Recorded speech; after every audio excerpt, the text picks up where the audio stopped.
We have a big program tonight, and it could not be more timely with Germany and the U.S. agreeing to ship tanks to Ukraine. We're moving into a different phase of Western support, some of it perhaps in terms of the U.S. tanks, more symbolic because of the delivery time. Nonetheless, very significant, the events we've seen. The Pentagon with a six-fold increase in manufacturing of heavy artillery announced to supply Ukraine. So I'm anxious to hear what Ambassador McFaul has to say about today's developments. Ambassador Michael McFaul served as U.S. ambassador to Russia during the Obama administration from 2012 to 2014. He was the architect of what was dubbed the Russian reset policy. Ambassador McFaul is currently the Ken Olivier and Angela Nomolini Professor in International Studies at Stanford. He also directs Stanford's Freeman Spogli Institute for International Studies, and he's a Peter and Helen Bing Senior Fellow at the Hoover Institution. Welcome, Ambassador. It's very good to have you with us this afternoon and this evening, depending on our time zone. Thanks for having me, Larry. And you're just reminding me as you read my various titles that four of the people you read off are all Southern California folks. The Bings, Spogli, Brad Freeman. So glad to be here. And the Bings, wonderful philanthropists here in Southern California, and dear friends to many of us. So always a pleasure to be able to mention Peter and Helen's names. Yes. Supplying Ukraine with Leopard and Abrams tanks seems a very big step to many of us, from defensive supply of arms to what are offensive capabilities, and the ability of Ukraine to potentially take back territory that Russia seized in its attack on the country. And I'm just curious how big a development you see this as. Well, I think it's a big development. I congratulate the Biden administration for taking this decision. And with the Germans announcing today, they wanted to do it with us. And so that now I think creates the permissive conditions for other countries in the alliance, and maybe even not in the alliance, but probably in the NATO alliance, to also provide Leopard 2's tanks. You already mentioned some caveats about the Abrams. It's a very sophisticated tank, and I'm not a tank specialist, but I've been talking to tank specialists a lot over the last several months, including just today. Runs on jet fuel, very complex, could take a long time to get there. But that's, if it takes a long time to get there, better to take the first step today than to wait 6 months. And I think it's an important achievement. I would like to see more, right? I'd like to see more and faster. We can talk about that. But I think first we should celebrate the fact that NATO has been strong. The Biden administration has been leading the alliance in ways that quite frankly, a lot of people did not think was possible just a year ago. And so I applaud what President Biden announced today. I was wondering if part of the U.S. commitment was symbolic in that, Germany wanted to see if it's going to politically take this step of supplying its tanks to Ukraine, that the U.S. was willing to put up as well, even though the German tanks can get there obviously much faster than the U.S. tanks and have some advantages, as I understand it, in the terrain of Ukraine over the Abrams, as high-tech as they are. So I was wondering, do you think that is part of this? This the U.S. saying, yeah, we're with you, Germany. You don't have to take this step on your own. Yes, in terms of alliance politics, without question. And, they've been debating this for many, many months, by the way. This is not just something that came out of the blue. This has been a conversation for a long time. I interact with Biden administration officials fairly frequently, and I can tell you that they've been debating this weapon systems and others for a long time. And so it was a necessary condition for the Germans to move forward, for us to move forward with them.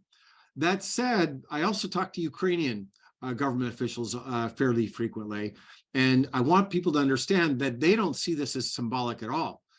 They want these Abrams tanks, and they want way more than they've been pledged so far. They want way more Leopards than have been pledged so far, because tragically, they think this will be a long war, and they want as many weapon systems to learn now, because they may be fighting the Russians for a long time. And if they're not fighting the Russians, they're going to be deterring future wars. And I think that's important for everybody to get their heads around. Whenever this horrible, barbaric, unnecessary war ends, the most immediate phase after that will be, one, post-war reconstruction, but also enhancing deterrence so that it doesn't happen again. And to do that, I think Ukraine needs to get onto Western platforms, onto NATO platforms, and stop relying on Soviet platforms, right? So instead of S-300s, they need Patriots. Instead of MiG-29 jets, they need F-16s. And instead of, T-72 tanks, they want Abrams. And the other thing I'll say about Abrams, again, I want to underscore 5 or 6 more times in this conversation. I'm not a tank expert, but I do know that we just sold a bunch of Abrams to the Poles not too long ago. And I've lived in Poland and I've traveled to Ukraine a lot. The terrain between those two countries is not that different. So all of these arguments you hear about, well, it's not useful and jet fuel's refueling challenges. Refueling challenges. Well, if it was, why did we have Abrams in the first place? And I'm reminded that we had this same debate about Patriots several months ago. Too sophisticated, too hard, will take too long. Better to use the S-300s, right? That's the anti-aircraft, anti-missile system that the Soviets built and the Ukrainians have. And many of our allies that used to be, under the thumb of the Soviets, they have them too. I would just say in the long run, modernization of Ukrainian military capacity is something we need to invest in anyway for deterrence, if not for the war. And if it's going to take a long time to get there, better take that first step now. Ambassador, I just want to take a moment to remind those that are watching, wherever you are across the United States or internationally with our program, that you can ask questions of Ambassador McFaul. Please do it in the Q&A that you see there on your screen. And it'd be great if you could add your first name and even the location where you're at. Just nice to give a sense of the range of the program, where people are watching from across the country and internationally. So again, please do that in the Q&A that you see there at the bottom of your screen. And if you don't mind, include your first name and your location. Ambassador McFaul, for the NATO countries that have been supplying even the defensive weapons to this point, to what degree are they taking a risk? Because if Russian aggression doesn't end in Ukraine, what is then their potential vulnerability? We have a huge arsenal. Many of these other countries in Europe don't. So what risk are they undertaking? They're taking a risk. I'm glad you raised that. When there's the argument about, well, this is escalatory, it will be seen as escalatory in Moscow, that is true. As a former government official, I know that those are hard decisions that my former colleagues, many of the people, making these decisions in the Biden administration are people I worked with in the Obama years, including, by the way, the president himself. I went to Ukraine with the president back when he was vice president. Now that I think about it, so they're hard decisions about escalation, both on the conventional side and even they have to think about the use of nuclear weapons, right? And I appreciate how hard those decisions are. That said, I would say a couple of things that we've learned so far in the way this war has rolled out over the last 11 months. First, no NATO country has been attacked. That's a fantastic achievement of the NATO alliance.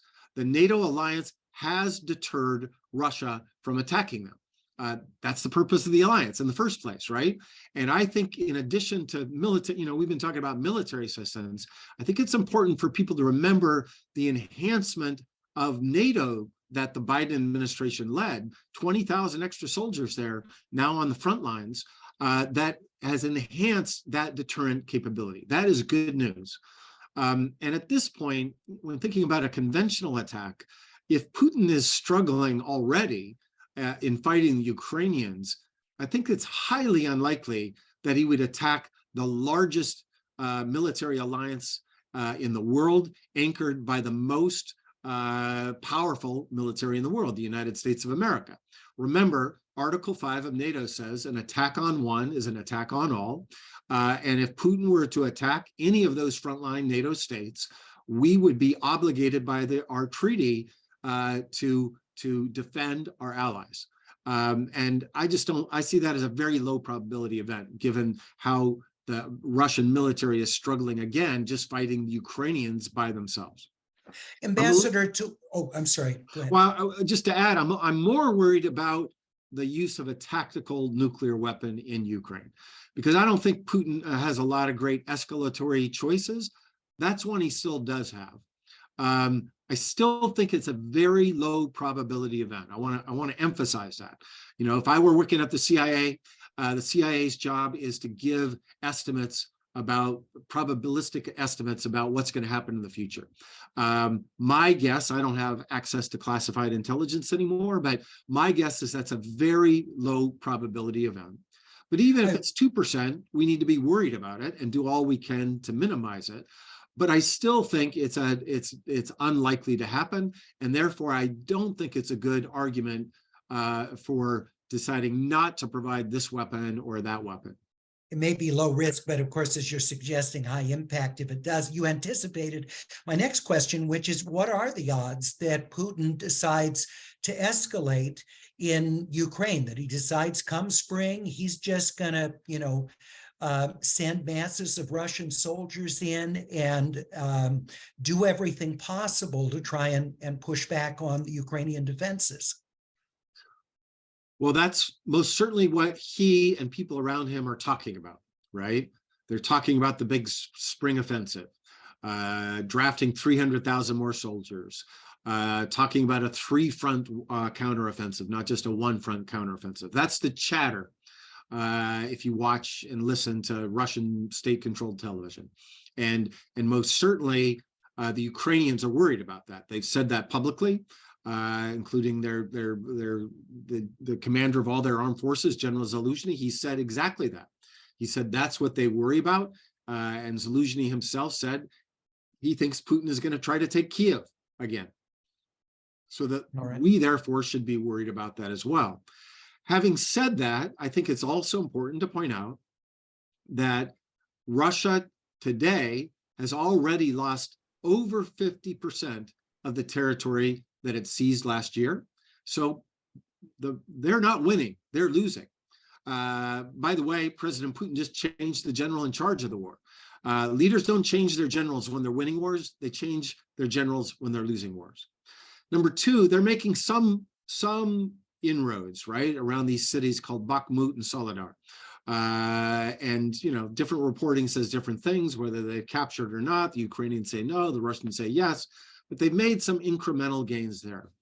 But if you look closely at what's happening there, I think there's two troubling signs for Mr. Putin. One, the fighting forces are not even Russian conventional soldiers. It's this private military called the Wagner Group that's doing the fighting.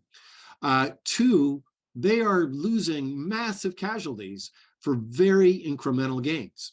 As one of my colleagues in the Biden administration said, they're just throwing these innocent, they're not innocent at all. They're most of them are former prisoners that they released to fight in this war, but they're just throwing bodies at this problem to make gains in guerrilla fighting in these villages, these kind of street to street fighting.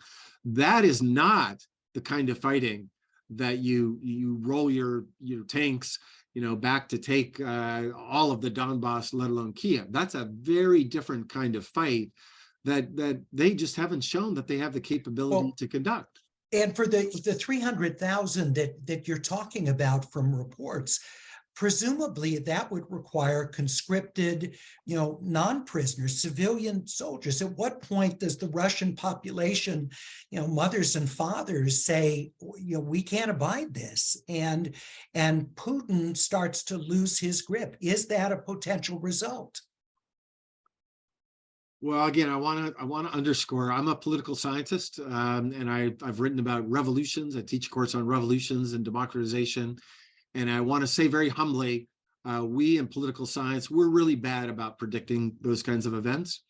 I also worked 5 years in the US government, and without revealing secrets, I would say that the CIA is not so good at it either. So we should all be very humble in pretending that we know what's going to happen about the future, whether we're talking about the battlefield or revolution coups inside Moscow. Having said that, let me say a few things that we've been able to witness so far. First, the first mobilization that he announced in September was very unpopular. As many Russian men left Russia as signed up and enlisted when they were called to do so in September. Think about that. Hundreds of thousands. We don't know exactly. It's hard to track, but best guesstimates are hundreds of thousands left Russia because they did not want to die in Putin's war. Number two, you know what else happened right after that?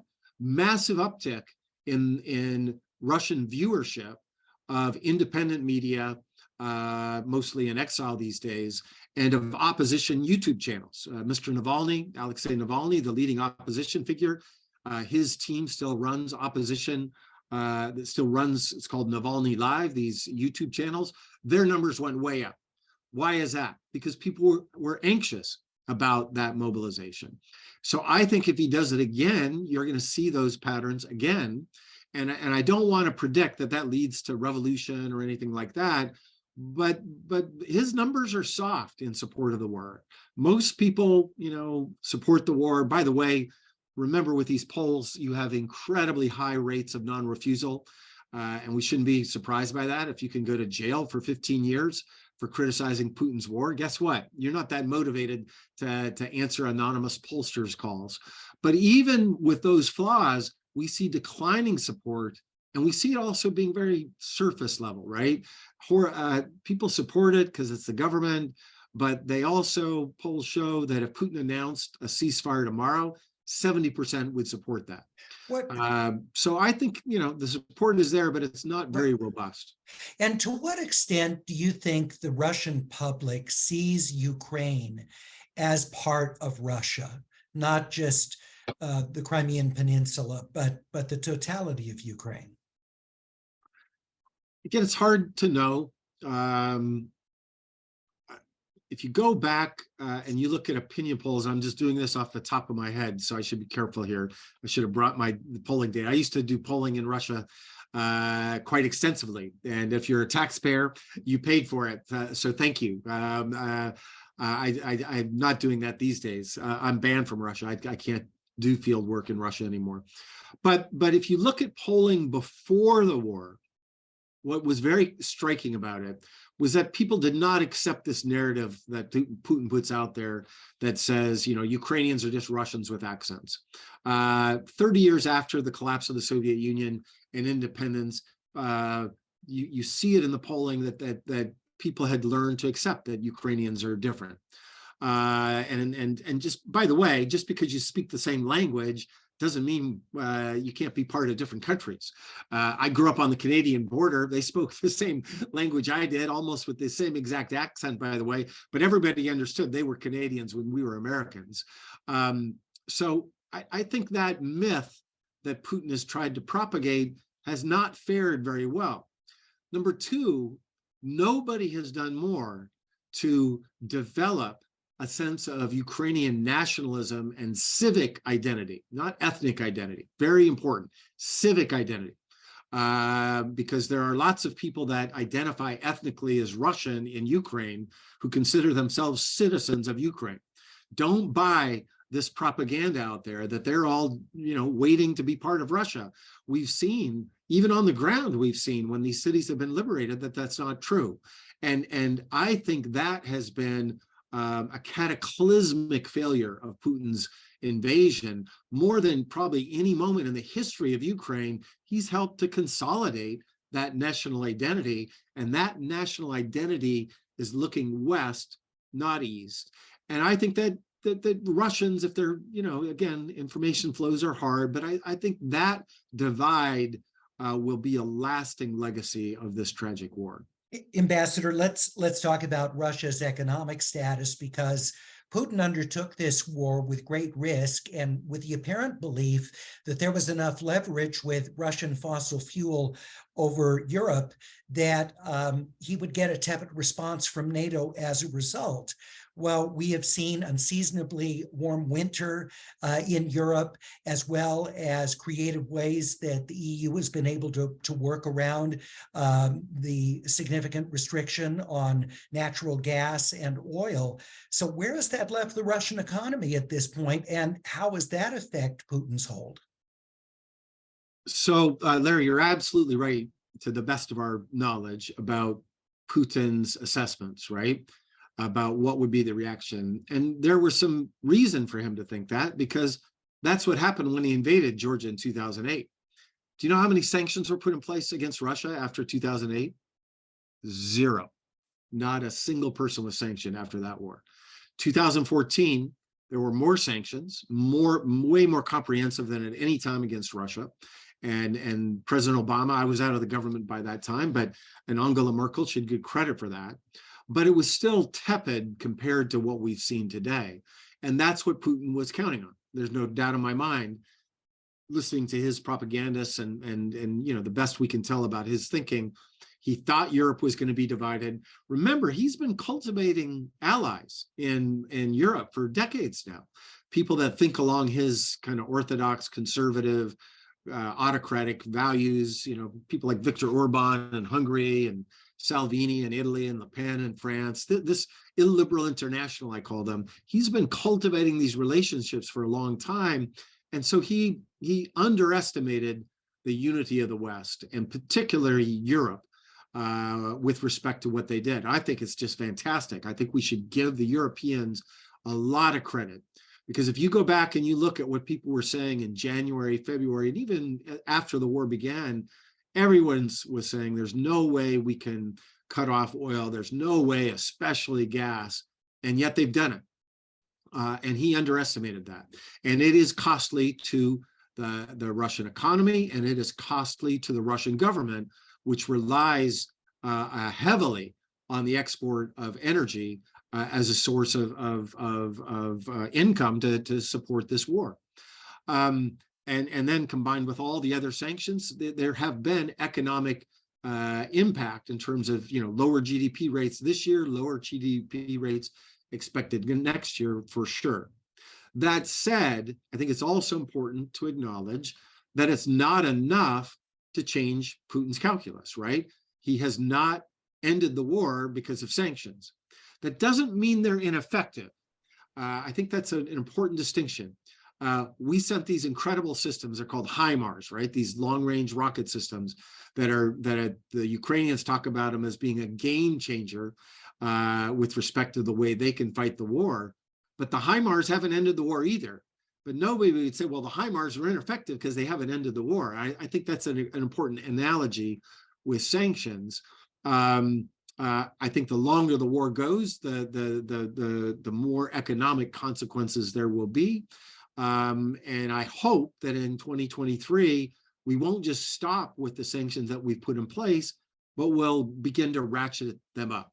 The metaphor I like to use, I coordinate a sanctions working group, and we publish all kinds of papers on this over the course of the year. The metaphor I use is parking tickets. I don't know where it is where you live, Larry, but here at Stanford, if you park your car illegally, you're going to get a pretty big ticket that first day. You park where you're not supposed to. But you know what? If you don't move your car, you get another ticket the second day, and the third day, and the fourth day, and the fifth day. I think that's the way conceptually we have to rethink sanctions.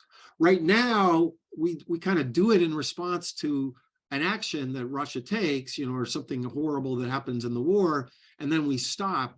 I think that's wrong.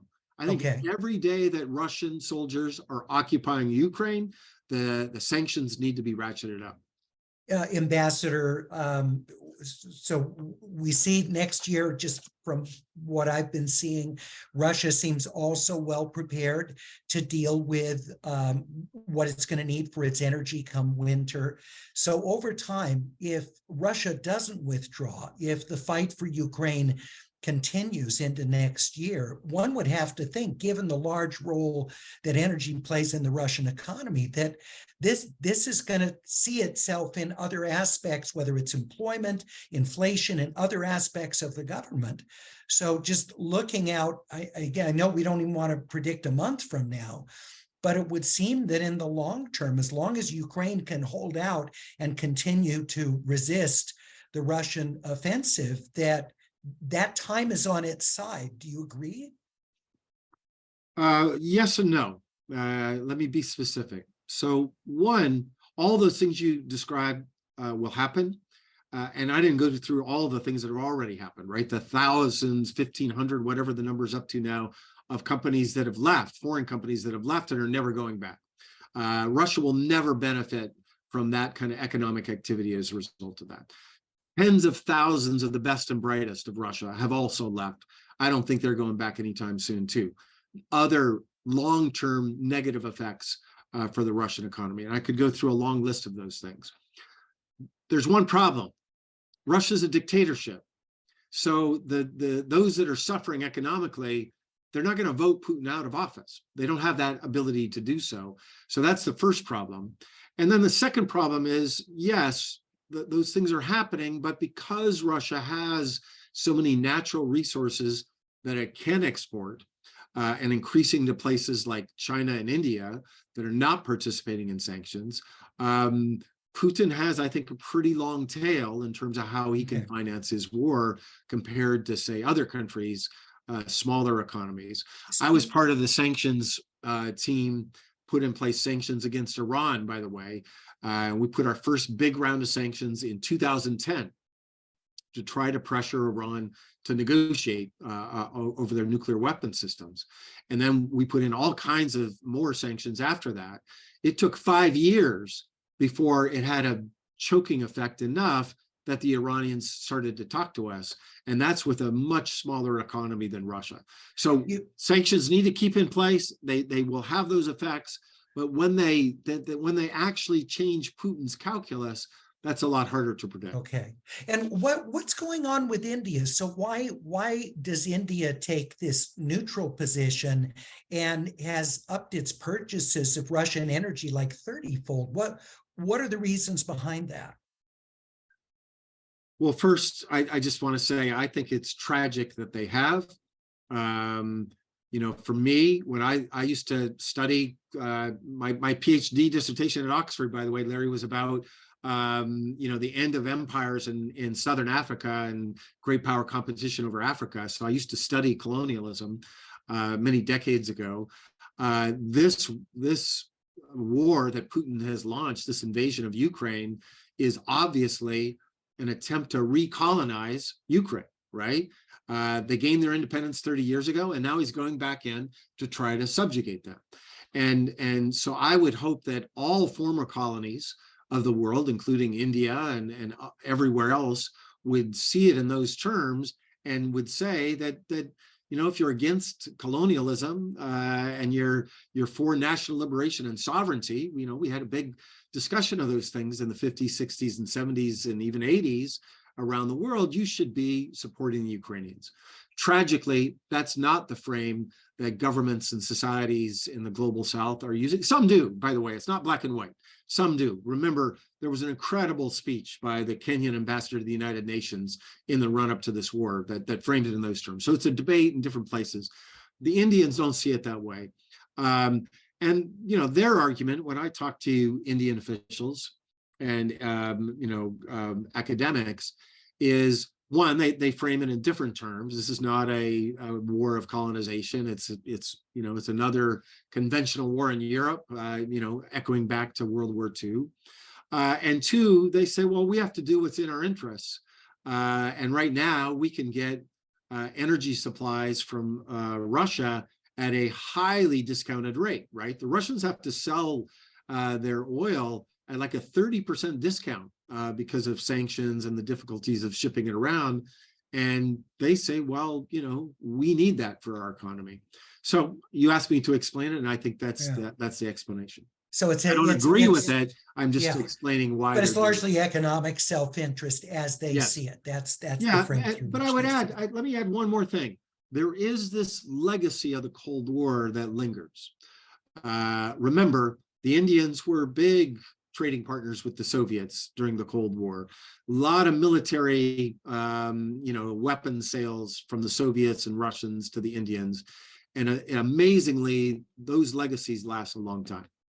Yeah, you've written about that. I've read your work where you write about sort of that prism, as opposed to what we might think of being more of the former colony prism through which seeing that. I want to ask you about Tuesday's dismissals of Ukrainian officials over corruption allegations. Ukrainian journalists had reported on highly inflated food prices that have been paid for the military. So there have been a number of dismissals, including some governors, by President Zelensky. What do you know about, more specific details on this? And does it concern you that, given the amount of aid that's going from the U.S. and NATO generally to Ukraine, that that may not end up getting where it needs to go? Well, these are hard things to untangle. Anytime you're trying to trace corruption, that's a really hard social science question. Well, it's a hard question for anyone. But let me say a couple of things.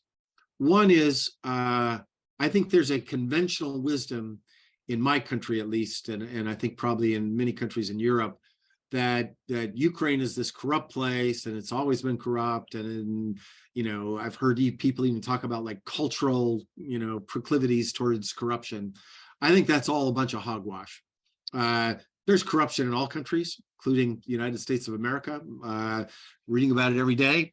We don't see that in Los Angeles, though, Ambassador. You don't see it? Okay, I don't follow. We don't. Yeah, we don't know about that. You don't know about that. Okay, good to know. There could be pockets that are different, but number one, it's corruption is not something that just Ukrainians do. It's around the world. Number two, I don't think we focused enough on the efforts that the Ukrainian government, including under President Zelensky, have done to fight corruption. They did all kinds of things before this war that I don't think gets enough attention in the West, and most certainly in the United States debate about it. The decentralization reforms that happened before the war started, that has been a really important check on corruption. The anti-corruption organizations in the government, and especially a robust civil society fighting anti-corruption. These are all things that I think we need to pay more attention to. That's number two. It's not as bad, I think, as the reputation suggests. And by the way, democracy and an independent media and opposition political parties, those are exactly the things, and independent media, those are exactly the things that fight corruption. Part of the reason Zelensky won in 2019 was he was the outsider coming in to clean up, think of some of the analogizing in our country, right? To clean up all the swampland of Kiev, and he won, right, against the incumbent. That's what democratic societies do. So that's number two. And number three, I would say, what were what's happened in the last couple of days is a sign that even during times of war, President Zelensky and his government are willing to crack down on corruption. That's a good sign, not a bad sign from my point of view. But then finally, what happens afterwards? Post-war reconstruction, by some estimates, will cost, $700 billion, right? There's going to be massive aid flows coming into that country. And I think no country, nobody has a greater interest in making sure that there's not corruption during that period. And for that matter, Larry, as you rightly described, right now with economic assistance, than President Zelensky. Because I talk to his officials fairly frequently.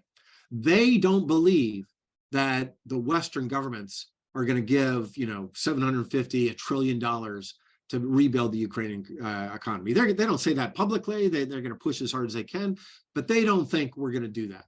And I think they're right about that. So what they need is private investment. And the only way they're going to attract massive private investment to rebuild their economy is to be transparent as possible, to create the permissive conditions for that kind of investment.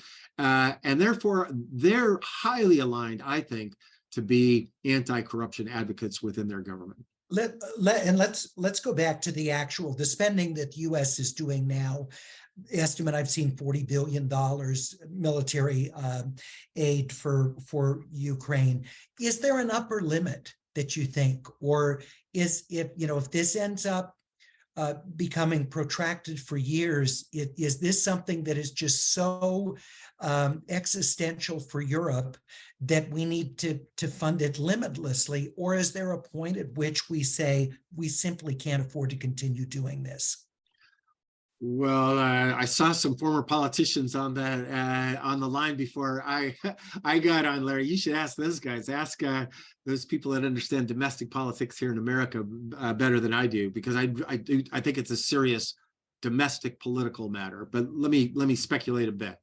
Number one, I worry about the war going on for a long time, and that's why I believe let's go all in now to help the Ukrainians with victory.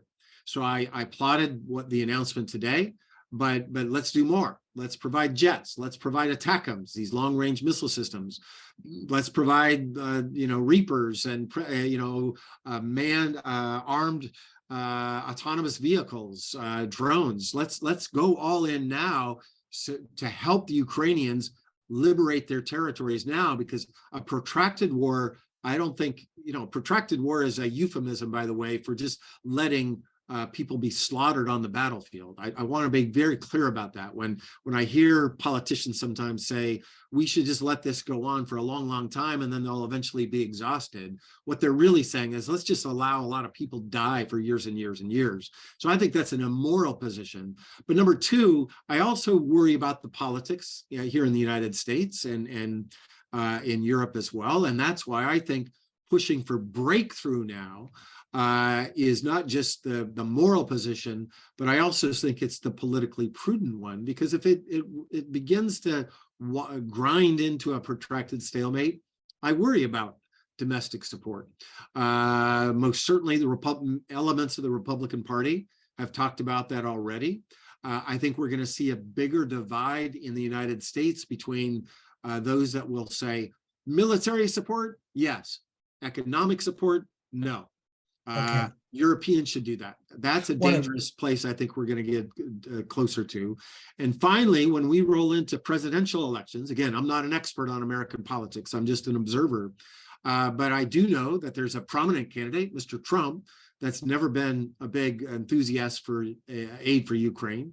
And as this debate becomes more politicized in a presidential election year, I think it's going to be harder and harder to sustain that support. All right.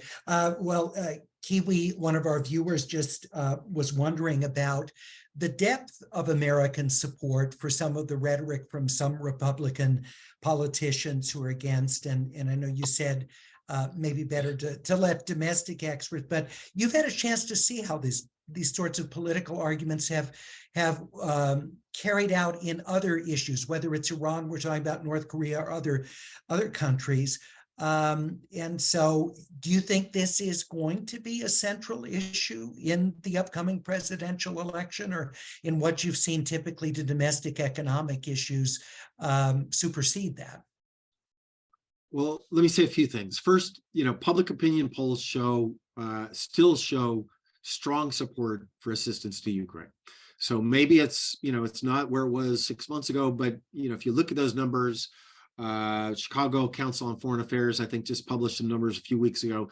It's still stronger among the population than it may be with certain elites, political politicians that want to make an argument about that. Number two, I do, however, believe that President Biden needs to explain to the American people what's at stake here. You alluded to it, and I forgot to answer it in your last question, but this is not just about what happens in Ukraine. This is about security in Europe. And if Putin, God forbid, would win in Ukraine, that's a that has very negative consequences for American national security interests, because our NATO allies will be nervous. We're going to have to spend more money and send more American soldiers to those frontline states in order to reassure them that we are going to contain Mr. Putin in Europe. That's number one. Number two, it will have negative consequences in other parts of the world. You know who's watching this war really, really closely? Xi Jinping in Beijing. And if Putin wins, I think that emboldens him to think about a military option for taking Taiwan. And that has catastrophic consequences for us, pulling us into a war with the People's Republic of China. Nobody wants that. So I think actually winning in Ukraine helps us to deter a war over Taiwan. And I would hope that all politicians, Republicans and Democrats alike, would see that to be in the American national interest. And Ambassador, we have a number of viewer questions, so I'm going to ask him a little bit more rapid fire here so we get as many as we can. Allison in Los Angeles, thematically in keeping with what you're saying, what is the nature of the Russia-China relationship? Well, U.S.-China relations today, and especially before this war, have never been closer than maybe, you got to go back to 1949 when the communists took over in China.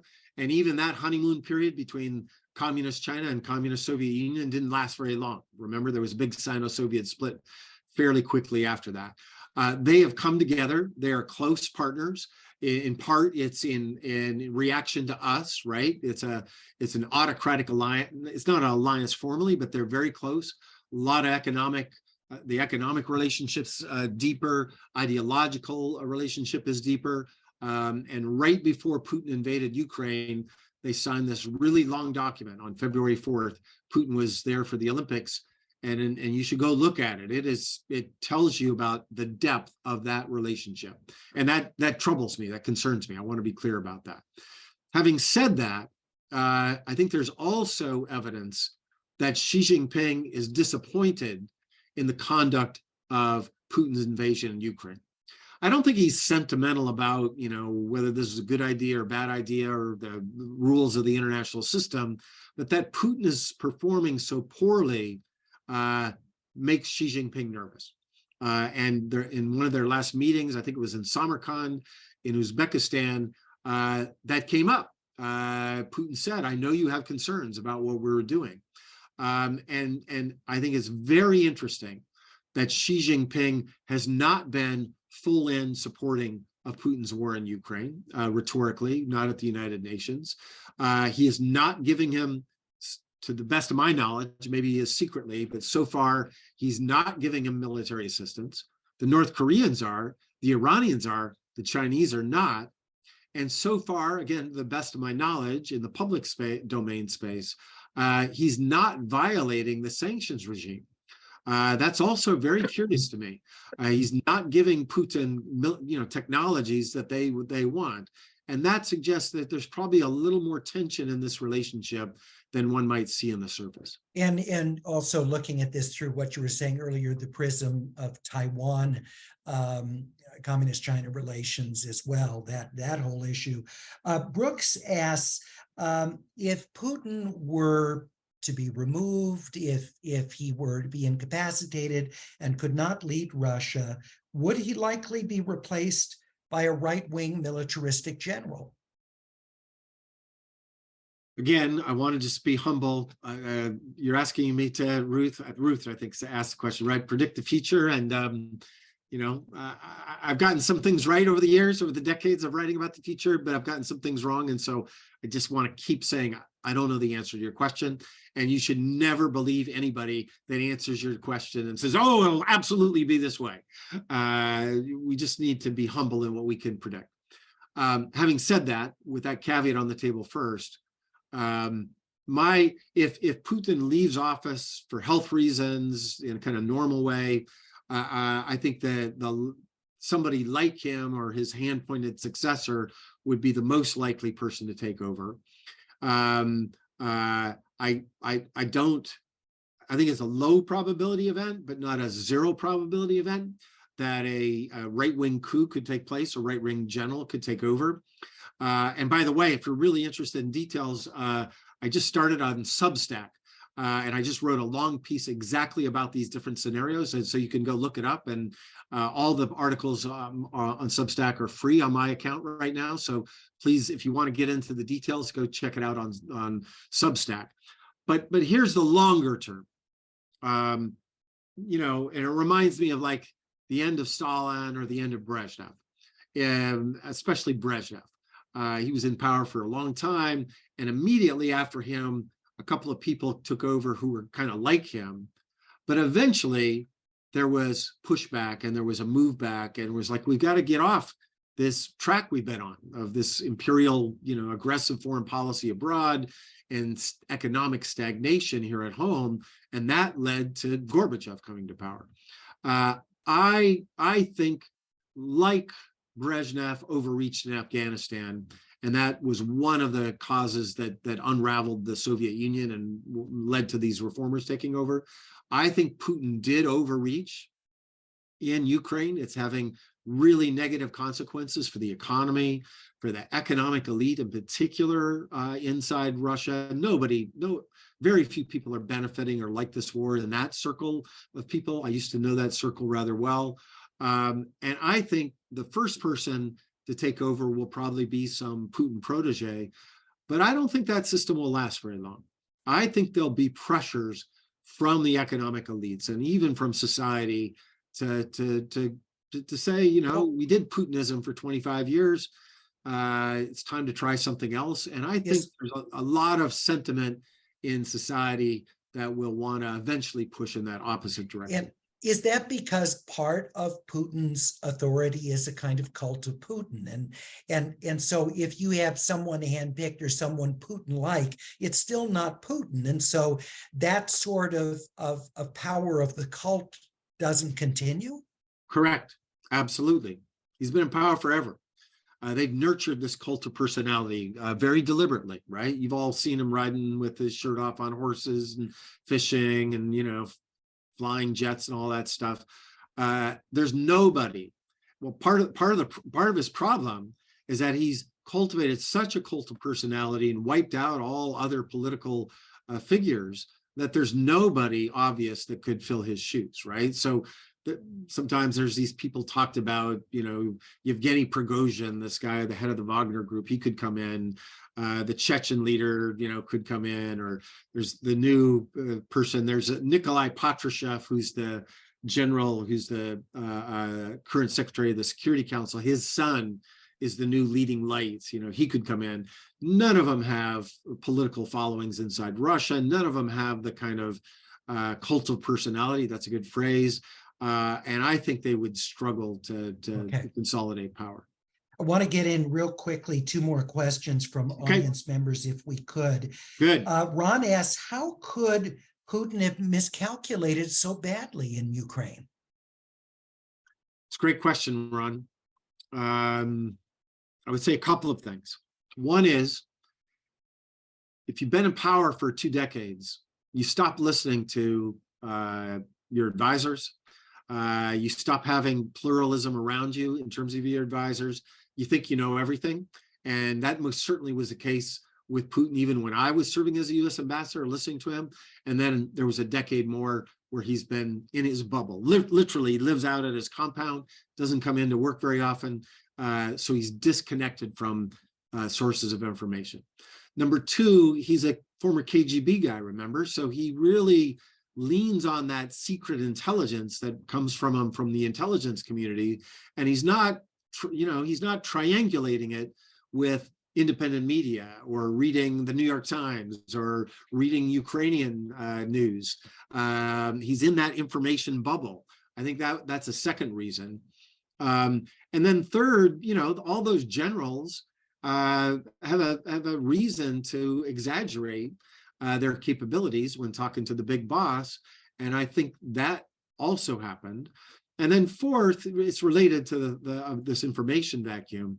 But I've heard Putin talk about Ukrainians. He's got this kind of, imperial way of talking about them, that they're soft, they're not a real country, they're not great like us.